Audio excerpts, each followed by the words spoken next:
Hello dear, welcome back to my YouTube channel Chandu technical study. Dear, आज हम लोग बात करेंगे बीटेक सेमेस्टर एग्ज़ाम के पैटर्न के बारे में कि बीटेक में जो आप लोग एग्ज़ाम देते हो, जो सेमेस्टर में एग्ज़ाम देते हो, उसका जो एग्ज़ाम पैटर्न है, किस टाइप्स के क्वेश्चन आते हैं, कितने नंबर का क्वेश्चन रहते हैं, एक क्वेश्चन जो है वो कितने नंबर का रहते हैं, टोटल कितने क्वेश्चन रहते हैं, कितने का हमको जवाब देना है, अटैम्प्ट करना है और कैसे अटैम्प्ट करके बहुत आसानी से अटैम्प्ट करके हम बहुत अच्छे नंबर एक सेमेस्टर में ला सकते हैं। रेट कैसे ला सकते हैं, जो कि बहुत ज़्यादा पेपर बैक लगता है। तो आपको ना लगे आप किस टाइप्स का अटैम्प्ट करेंगे, वो सारी चीज़ एक एक करके आपको इस वीडियो में बताने वाला हूँ। जो कि पहले भी मैं बता चुका हूँ कि जो डिप्लोमा अगर आप लोग जो करके आए हो ना डियर, उससे बिल्कुल ही डिफरेंट ये रहता है, बिल्कुल डिफरेंट एग्जाम रहता है, बिल्कुल अलग रहेगा। इसमें एक भी क्वेश्चन ऐसा नहीं है, एग्जाम पैटर्न आपको नहीं मिलेगा कि डिप्लोमा बेस पे रहेगा, बिल्कुल उससे अलग आपको देखने को यहाँ पे मिलेगा, जो कि काफ़ी डिफिकल्ट आपको देखने में लगेगा, लेकिन ऐसा कुछ होता नहीं है। ठीक है, एक एक करके जब आप पूरा वीडियो देख लोगे तो आपको अच्छे से समझ में आ जाएगा और आप अपने सेमेस्टर में अच्छे नंबर ला सकते हो डियर। ठीक है, तो जैसे आप देखो यहाँ पे पावर सिस्टम जो है वो किसी सब्जेक्ट है जो बीटेक का है, और सारे सेमेस्टर बीटेक के जितने भी सेमेस्टर होते हैं सब में जो है वो इसी तरह से क्वेश्चन आपको लमसम पूछे जाते हैं। ठीक है, सारे सेमेस्टर में। ठीक है, सारे ब्रांच का। तो टोटल जो है वो 70 नंबर का एग्ज़ाम होता है। तो कहोगे सर ये तो डिप्लोमा में भी होता था। तो ठीक है भाई, अभी वेट तो करो, अभी आपको पता लग जाएगी। 70 नंबर का ही होता है, बट इसमें क्वेश्चन पैटर्न जो होता है ना वो अलग होता है। क्वेश्चन का जो नंबरिंग होता है वो अलग होता है। डिप्लोमा में कैसे होता था? डिप्लोमा में 3 नंबर, 4 नंबर, 6 नंबर होता था, 2, 4, 6 ऐसे करके एग्ज़ाम होता था। लेकिन यहाँ नहीं होता है। यहाँ 6 बात ही नहीं होता है, यहाँ डायरेक्ट 10-14 से बात होता है। 10 नंबर, 14 नंबर का क्वेश्चन आपको देखने को मिलेंगे। ठीक है, वो अभी आपको देख कर के बहुत हैरानी भी होगी और बहुत ज़्यादा टेंशन भी आपको हो सकती है, बट टेंशन लेने की बात नहीं है। मैं आपको अच्छे से बता दूंगा सारी चीज़ एक एक करके। ठीक है, अच्छे से आप पास कर जाओगे। ठीक है, जैसे पहले इंस्ट्रक्शन पढ़ लो, 3 घंटा का ये एग्जाम ही रहता है। ठीक है, इंस्ट्रक्शन में दिया हुआ है कि टोटल जो है यहाँ पे आप देख सकते हो, टोटल जो है कितने नंबर यहाँ पे है, टोटल जो है अटेम्प्ट यहाँ पे मार्जिंग नंबरिंग यहाँ पे दिया हुआ क्वेश्चन का। ठीक है, और साथ ही टोटल जो है कितने क्वेश्चन है इसमें, आपको टोटल जो है वो 10 क्वेश्चन रहेंगे। ठीक है, टोटल जो है 10 क्वेश्चन आपको देखने को मिलेंगे। अटेम्प्ट एनी 5, अटेम्प्ट जो है कितना करना है, 5 क्वेश्चन ही सिर्फ अटेम्प्ट करना है। ठीक है, सिर्फ और सिर्फ 5 क्वेश्चन को आप अटेम्प्ट कीजिएगा और आप 10 में से 5, जो कि आपको आसान लगता होगा लेकिन इतना आसान है नहीं। पेपर बहुत ज़्यादा इसमें बैक लगता है। ठीक है, ठीक है, तो देखो क्वेश्चन नंबर 1 जो है किस टाइप का क्वेश्चन है। सबसे पहले ये चीज़ें समझिए कि 5 क्वेश्चन को आपको जवाब देना है। एक क्वेश्चन जो होता है वो कितने नंबर का होता है, 14 नंबर का रहेंगे। एक में या तो सिंगल एक नंबर, एक आपको एक क्वेश्चन सॉल्व कीजिए 14 नंबर मिलेगा, या क्वेश्चन नंबर 1 में ही आपको क्या रहेगा, ए बी करके दिया हुआ रहेंगे, यानी कि 2 या 3 क्वेश्चन देगा, उसको जवाब देने पे आपको 14 नंबर मिलेगा। ठीक है, तो जैसे आप अभी यहाँ पे देख सकते हो। हाँ, एक चीज़ ध्यान कर लीजिएगा कि आप जो डिप्लोमा में जो होते थे, सिर्फ और सिर्फ जो होते थे ना लोग, वो ऑब्जेक्टिव जो है एमसीक्यू उनका मेन हथियार होता था क्वेश्चन पास करने के लिए। एमसीक्यू एमसीक्यू वो होता था और उससे बच्चा एग्जाम आसानी से पास कर जाता था। उसी पे था कि चलो 20 नंबर ऑब्जेक्टिव हुआ और 10 नंबर इधर उधर से देखेंगे, दोस्त यार से मांगेंगे, पास कर जाएंगे। लेकिन यहाँ पे नहीं होता है। बहुत ऐसे सब्जेक्ट आपको, जैसे यहाँ पे आप देख सकते हो, ऑब्जेक्टिव है ही नहीं, इस सब्जेक्ट में ऑब्जेक्टिव ही नहीं पूछा है। ठीक है, तो ये बहुत बहुत ज़्यादा डिफ़िकल्ट, बहुत ज़्यादा दिक्कत होती है जो डिप्लोमा करके आते हैं डायरेक्ट बीटेक में, उनको कि उनको ऑब्जेक्टिव देखने को मिलता ही नहीं, और वो तो ऑब्जेक्टिव पे आश्रित रहते हैं कि ऑब्जेक्टिव हमको मिल जाएगा, 20 नंबर ऑब्जेक्टिव हो गया और 10 नंबर इधर उधर से कर लेंगे, पास कर जाएंगे। लेकिन यहाँ पे पासिंग मार्क भी उससे कम ही रहता है। ठीक है, 22-23 नंबर आपको पासिंग मार्क जो होता है वो 22 से 23 नंबर लाओगे और पास कर जाओगे। तो कहोगे सर ये तो और आसान है, लेकिन आसान नहीं है। अभी आप देखो यहाँ पे जो ऑब्जेक्टिव ही नहीं रहेगा आपको तो कैसे पास करोगे, आपको यहाँ तो लिखना पड़ेगा, पढ़ के जाओगे तभी लिख पाओगे। ठीक है, तो जैसे आप देख सकते हो, एक का क्वेश्चन नंबर ए का ए दिया हुआ है। ठीक है, ए और बी, यानी कि एक क्वेश्चन में आपको 2 क्वेश्चन का जवाब दोगे तो 14 नंबर, एक क्वेश्चन फर्स्ट का अटेम्प्ट करोगे ए का तो 10 नंबर मिलेगा, और बी का करोगे तो कितना, 4 नंबर, यानी कि टोटल कितना हो गया, 14 नंबर। यानी कि क्वेश्चन नंबर 1 जो है वो कितने नंबर का है, 14 नंबर का है ये। ठीक है, 14 नंबर का एग्जाम आपको यहाँ पे है। तो यहाँ पे ऑब्जेक्टिव ही गैप कर दिया। ठीक है, बहुत ऐसे, जैसे आप बीटेक में जब सेमेस्टर का एग्जाम दोगे ना डियर, तो उसमें 5 सब्जेक्ट अगर आप दे रहे हो, ठीक है, 5 सब्जेक्ट का अगर आप एग्जाम दे रहे हो, उसमें से क्या होगा, 5 में से 3 ऐसे होंगे या 2 ऐसे होंगे पेपर जिसमें आपको ऑब्जेक्टिव देखने को नहीं मिलेगा।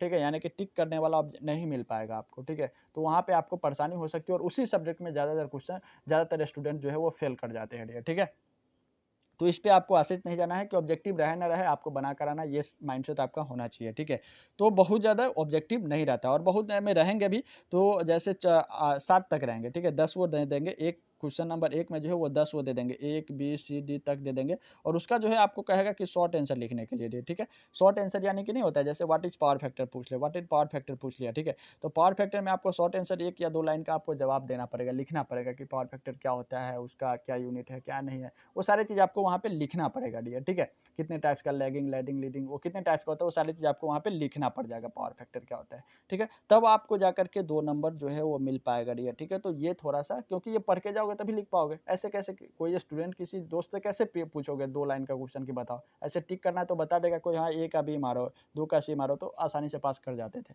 लेकिन यहाँ ये चीज़ें नहीं होता है डियर, जो बिल्कुल डिप्लोमा से अलग है। ये चीज़ें बहुत अलग होता है, ठीक है। बहुत ऐसे एग्ज़ाम है जिसमें ऑब्जेक्टिव रहते भी हैं, लेकिन बहुत ऐसे पे पूछे जाएँगे जिसमें ऑब्जेक्टिव नहीं होगा, ठीक है। तो इस टाइप से आपका प्रिपरेशन होना चाहिए कि ऑब्जेक्टिव रहे ना रहे, हम पास कर जाएँगे अपने मन पे, ठीक है। ये चीज़ आपके अंदर होना चाहिए। तो यहाँ पे आप देख लिए कि फर्स्ट क्वेश्चन जो है वो किस टाइप्स का है। फर्स्ट क्वेश्चन जो है यहाँ पे 10 नंबर का पूछा गया है और सेकंड जो है वो 4 नंबर का है, यानी कि एक क्वेश्चन जब जवाब दोगे तो आपको 14 नंबर, 2 क्वेश्चन जवाब दोगे तो 14 नंबर आपको मिल जाएगा, ठीक है। पासिंग मार्क जो है 22 से 23 नंबर रहता है, इसीलिए मैं बताया कि सिर्फ 2 क्वेश्चन, आप 10 में 2 क्वेश्चन का जवाब दोगे और आप पास कर जाओगे। लेकिन इतना ही नहीं ला पाते बहुत सारे स्टूडेंट, ठीक है। बहुत ज़्यादा बैक लगता है, यहाँ पे चूड़ी-वूड़ी बहुत कम चलता है, ठीक है। ये चीज़ आप ध्यान कर लीजिएगा। क्योंकि बहुत ज़्यादा हाई एक्यू एग्ज़ाम, यूनिवर्सिटी बहुत हार्ड एग्ज़ाम लेता है इसका, ठीक है। एसबीटी नहीं है जो ईज़ी हो जाता है। इसके बाद सेकंड में देख सकते हो, सेकंड में जो है वो आपको सेकंड क्वेश्चन जो है 1 बी सी, यानी कि 3 क्वेश्चन है, ठीक है। 3 क्वेश्चन का जवाब दोगे तो आपको 14 नंबर मिलेगा। फर्स्ट का जवाब ए का दोगे तो 6 नंबर का है और बी का है तो 4 नंबर का है और डी का है तो 4 नंबर का है। तब आप जाकर के 4, 4, 8, 6, 14 नंबर आपको जो है वो मिल पाएगा डियर, ठीक है। तो इसमें से सभी में से 1, 2, 3, 4, 5, 6 ऐसे करके 10 रहेंगे, उसमें से आपको 5 सवाल जवाब देना है। तो इसमें बहुत लोग ये कन्फ्यूज़ कर जाते हैं कि क्या 1 का हमको पूरा जवाब देंगे? तो पूरा दोगे तभी आपको 14 नंबर मिलेगा। ये नहीं कि 1 का दे दिया और बी नहीं आ रहा है तो छोड़ दीजिए, नहीं। ज़्यादातर पहले क्वेश्चन का ऐसे पैटर्न देखिए कि आपको अगर एक क्वेश्चन को, क्वेश्चन नंबर 1 को अगर आप टच कर रहे हो, ठीक है? तो उसमें ए दिया है, बी दिया है या सी दिया है, तो वो तीनों या दोनों क्वेश्चन आपको आ रहे हैं तभी आप टच कीजिए, तभी आपको ज़्यादा बेनिफिट मिलेगा और पहले आपको वही चीज़ करना है, जिससे आपका नंबरिंग स्कोर चेक करने, जो चेकर है वो जो चेक करता है आंसर शीट को, उसे भी पता चल पाए कि नहीं स्टूडेंट कुछ जान रहा है, अच्छे से जवाब दिया है, तब आपको अच्छे नंबर वहाँ पे मिलने की संभावनाएँ ज़्यादा रहती है। ये नहीं कि ए दिया बस बी छोड़ दिए फिर 2 का सी कर दिए, तो भैया ऐसे तो आप क्वेश्चन नहीं दे रहे हो ना, ऐसे आप क्वेश्चन अगर ए भी टच कर दिए, बी भी टच कर दिए, सी भी, डी भी, 4 भी, 5 भी कर दिए, तो ऐसे करके आपको कुछ रेशियो नहीं बन पाए। इसमें सिर्फ 5 क्वेश्चन का जवाब कह रहा है और आप 10 तक ए करके टिक कर दिए, तो आपको कितना 5 ही क्वेश्चन, आप सही से 2 ही क्वेश्चन, आपको 1 ही क्वेश्चन आपको आंसर मिल पाएगा, इसी में लोग को फेल कर जाते हैं। इसी तरह से आंसर नहीं मिल पाता, नंबर नहीं मिल पाता है स्टूडेंट को, ठीक है। तो आपको पहले ध्यान ये करना है कि अगर एक का टच करो तो ये दोनों क्वेश्चन अगर आप रहा है तभी टच करो, ठीक है। तब आपको ज़्यादा अच्छे खासे स्कोर आप उठा सकते हो बीटेक में, ठीक है। और फिर यहाँ पे 3 नंबर का देख सकते हो यहाँ पे, ठीक है, जो कि बहुत ही ये है, ठीक है। 3 नंबर जब देखोगे यहाँ पे, ये 3 नंबर क्वेश्चन है, जो ये अकेले है, सिंगल एक क्वेश्चन न्यूमेरिकल है, ये सॉल्व कीजिए और आपको कितना 14 नंबर आपको मिल जाएगा। सिर्फ एक क्वेश्चन सॉल्व कीजिए 14 नंबर मिल जाएगा, ठीक है। तो ये आसान होता है, लेकिन बनाना आसान नहीं है। न्यूमेरिकल है, 14 नंबर है, तो इतना 14 नंबर सिर्फ एक क्वेश्चन को, और बहुत लोगों को ये मन में रहता है कि सर 14 नंबर का क्वेश्चन या 10 नंबर का है तो कितना पेज थ्योरी लिखना पड़ेगा तो हमको नंबर मिलेगा। तो ऐसा कुछ भी नहीं है डियर, ठीक है। अगर उसका आंसर जो है 1 पेज का ही है, 10 नंबर का कोई क्वेश्चन सपोज़ कर दो, 10 नंबर का क्वेश्चन है, 1 नंबर अगर है वो 10 नंबर हमको उसमें मिलेगा अगर उस सवाल को सॉल्व करते हैं, तो ये ज़रूरी नहीं है कि उसका हम 3 पेज तक लेंगे तभी हमको 10 नंबर मिलेगा, ऐसा नहीं है। अगर उसका आंसर 1 पेज का ही है तो हम 1 पेज ही लिखेंगे, अच्छे से लिखेंगे, राइटिंग अच्छा से होना चाहिए आपका, ठीक है। जो कॉन्सेप्ट जो आप लिख रहे हो वो क्लियर विजुअल दिखना चाहिए चेकर को कि हाँ, वो हमने क्या लिखा है, क्या आपने उसमें बताने की कोशिश किया है, तो आपको अच्छे खासे नंबर मिल जाएँगे डियर। ये ज़रूरी नहीं है कि 4 पेज लिखना ही है, ऐसा कुछ नहीं है। जो ऑथेंटिक चीज़ें हैं, जो सही है, जितना है भाई वही ना लिखेंगे, ठीक है? तो वही चीज़ आपको लिखना है, ये नहीं कि राम-रामायण पूरा लिख देना है और जो चेक करने वाला है उसको कुछ समझ में नहीं आया, इससे आपको आंसर भी, क्वेश्चन जो है ज़्यादातर मिलने वाला भी नंबर होगा वो भी कट जाएगा डियर, ठीक है? तो जो सही चीज़ है उतना ही लिख कर आना है, ठीक है? और लास्ट में, ठीक है, तो 10 तक ऐसे क्वेश्चन रहेंगे आपको, ठीक है? 10 तक ऐसे क्वेश्चन रहेंगे जो शॉर्ट आंसर भी 10 number question generally short answer रहेंगे, 4-5 ऐसे दे देंगे, उसका शॉर्ट आंसर कहेंगे आपको लिखने के लिए, 14 नंबर मिल जाएगा। तो वो आसान होता है 10 नंबर क्वेश्चन, वो भी आप देख लीजिएगा वहाँ पे, ठीक है? तो इस टाइप्स के क्वेश्चन जो है आपके एग्जामों में पूछे जाते हैं।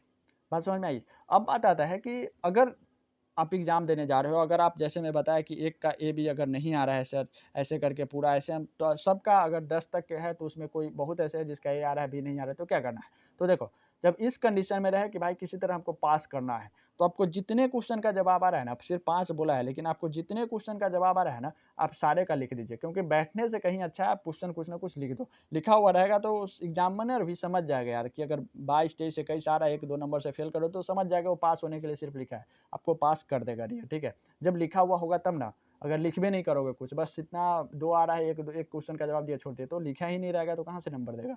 तो कम से कम क्वेश्चन जो है वो पूरा लिख देना आप, ठीक है। अगर पैटर्न अगर ए बी करके नहीं आ रहा है कोई दिक्कत नहीं है, इसका अगर एक का ए आ रहा है, ठीक है, और बी नहीं आ रहा है तो कोई दिक्कत नहीं, ए लिख दीजिए, अच्छे से लिख दीजिएगा थोड़ा राइटिंग से, ठीक है। उसको छोड़ दीजिएगा, नहीं आ रहा तो कोई दिक्कत नहीं है। फिर बी आ रहा है तो बी लिख दीजिए, इसका 2 का बी आ रहा है तो लिख दीजिए, नहीं आ रहा कोई दिक्कत नहीं, लिख दीजिए, ठीक है। नंबर आपको लमसम मिल जाए। ऐसे में क्या है कि अगर ऐसे करके आप ए लिखोगे, बी नहीं लिखोगे तो ऐसे करके नंबर कम जाता है। वो समझ जाता है कि ये स्टूडेंट पढ़ने वाला है नहीं, नंबर मिला है, ये सही से नहीं लिखा है, ठीक है। तो ऐसे नंबर आपको लिखोगे भी तो भी आपको कम जाएगा। लेकिन उस तरह से जब आप जैसे वो कह रहा है वैसे अगर लिखोगे तो नंबर आपका परसेंटेज जो है वो ज़्यादा बढ़ सकता है, ठीक है।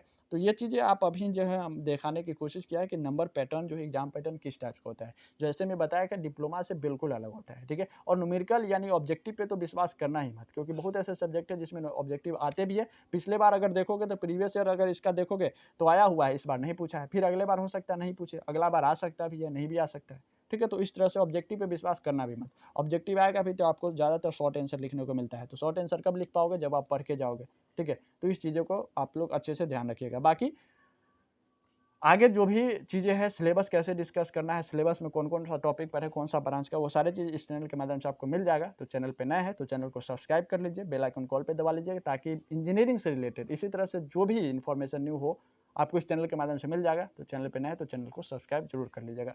चलिए मिलते हैं फिर नेक्स्ट वीडियो में। Thank you, best of luck.